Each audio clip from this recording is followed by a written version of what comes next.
Hi అండి, welcome to వంటిల్లు recipes. నేను మీ లావణ్యాని. వంటిల్లు రెసిపీస్లో ఈరోజు రెసిపీ చికెన్ కర్రీ అండి. దాని తయారీ విధానం, కావలసిన పదార్థాలు చూసేసుకుందాం. ముందుగా కిలో చికెన్ అండి వాష్ చేసి పెట్టుకున్నాను. 2 టేబుల్ స్పూన్ వరకు రెడ్ చిల్లీ పౌడర్ వేసుకున్నాను. 1/2 టీ స్పూను పసుపు వేసుకుంటున్నానండి. రుచికి సరిపడా రాళ్ళుప్పు వేసుకుంటున్నాను.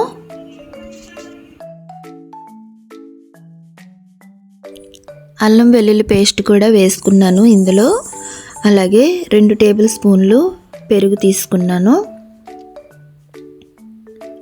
ముందుగా వాష్ చేసి పెట్టుకున్న కొత్తిమీర కూడా వేసుకుంటున్నానండి. అరచెక్క నిమ్మరసం కూడా పిండుకుంటున్నాను.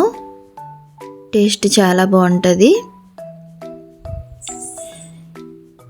ఇప్పుడు ఇదంతా కూడా బాగా కలిపేసుకోవాలి. మొత్తం అంతా కూడా చికెన్కి పట్టేలాగా బాగా కలుపుకోవాలి. కలుపుకున్న తర్వాత మూత పెట్టుకొని ఒక 10 నిమిషాలు పక్కన పెట్టేసుకుందామండి. ఇప్పుడు ఒక కడాయి పెట్టుకొని ఆయిల్ వేసుకొని హీట్ చేసుకుందాం.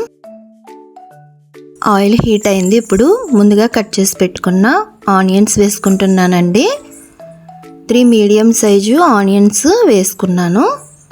ఇవి గోల్డెన్ బ్రౌన్ కలర్ వచ్చే వరకు కూడా వేగించుకోవాలి. ఇప్పుడు ఈ ఉల్లిపాయల్లోకి కొంచెం రాళ్ళుప్పు వేసుకుంటున్నాను, ఉల్లిపాయలు మాడకుండా. ఇప్పుడు మూత పెట్టేసుకుందాం. ఒక 10 మినిట్స్ తర్వాత చూద్దాం.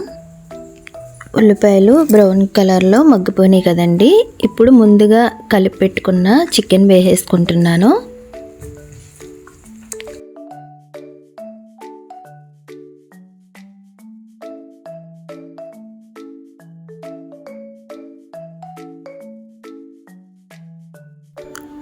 చికెన్ మొత్తం బాగా కలుపుకోవాలండి. ఇలా మొత్తం అంతా కలిపేసుకొని ఇప్పుడు మూత పెట్టేసుకుందాం. ఒక 10 మినిట్స్ తర్వాత చూద్దాం. ఓకే, సగం వరకు చికెన్ కుక్ అయింది కదా. ఇప్పుడు ముందుగా కట్ చేసి పెట్టుకున్న పచ్చిమిర్చి వేసుకున్నానండి.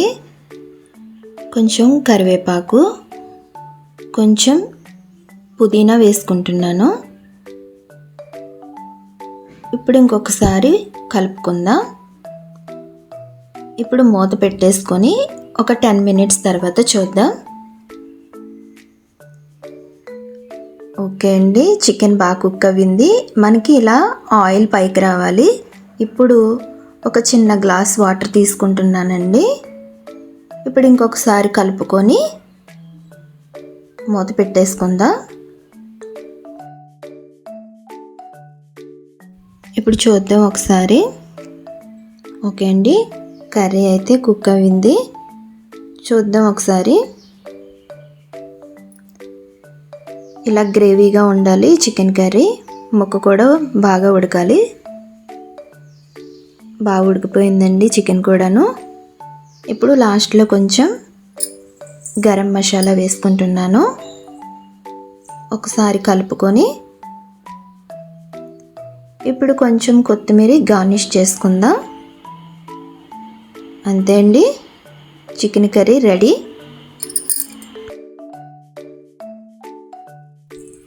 ఇప్పుడు ఒక బౌల్లోకి తీసుకుంటున్నాను చికెన్ కర్రీని.